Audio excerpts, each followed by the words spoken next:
السلام علیکم ورحمت الله وبرکاته. نن به خبره کوو په ډینګي باندې. ډینګي چونکې نن سبا ډېره زیاته په زور او شور سره ده بالکل وایرل شوې ده.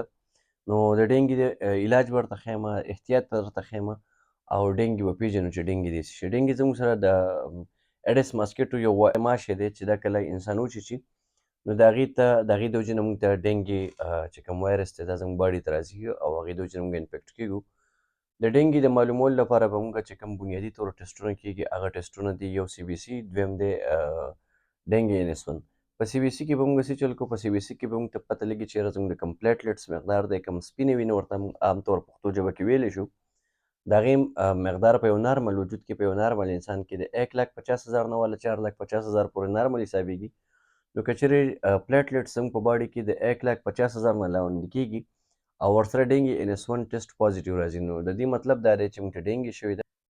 په دغې ټسټونو باندې به موږ د دې معلومات کوو چې کوم سی بي سي ده او ډینګي NS1 دی. دې نه علاوه علامات به موږ ته څه راځي؟ علامات په دې کې راځي شدید د سر درد، تبه د 104 ډګري سنټیګریډ پورې په دې کې تللی شي، های ګریډ فیور چې ورته ویلی شي، سډن تبه به راځي، اچانک تبه به راځي، 104 ډګري سنټیګریډ پورې تللی شي. د سترګو درد، د سترګو شاته درد راتلل، ډېر زیات درد راتلل، نازیا ومیټنګ کېدل، زړه خرابېدل، الټۍ راتلل. د دې سره سره د دې نه علاوه زموږ ته به کې د هډوکو درد ډېر زیات شدید وي چې بالکل هډوکي ماتېدو والا درد وي، داسې درد وي ته به انسان ته محسوسېږي چې هډوکي مې مات شو د وجود.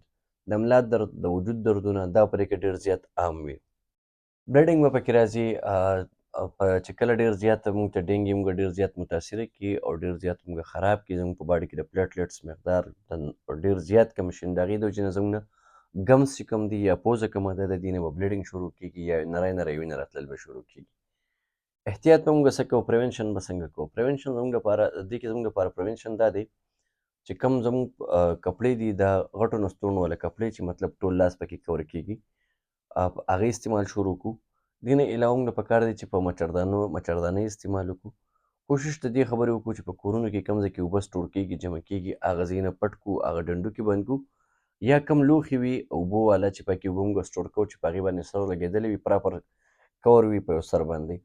دغه احتیاط موږ له پکار دی. خوراکونه به موږ څه کوو چې کله موږ ته ډینګي وشي؟ پکار دی موږ ډېر زیات چې کوم پلنټي واټري خوراک وي، مطلب هغه خوراک چې پکې د اوبو مقدار زیات وي د هغې استعمال وکړو. د جوسونو فرش جوسونه ډېر زیات استعمال کړو. د سبزیانو استعمال ډېر زیات وکړو.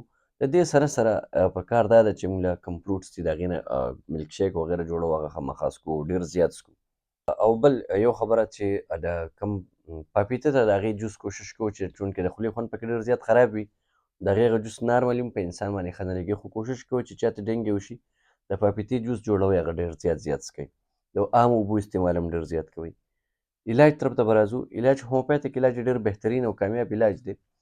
په ډینګي کې پکار ده چې موږ 2 میډیسن یاد ساتئ چې کوم پلیټلیټس کاونټ زموږ کمیږي یا ډاون کېږي پلیټلیټس مقدار، د هغې لپاره د هومیوپیتھک 2 میډیسن ډېر د ټاپ کلاس کار کوي. یو کریکا پپایا 200 5 قطرې روزانه سحر کې استعمالوئ، او کروټیلس هارس 200 5 قطرې ماښام استعمالوئ.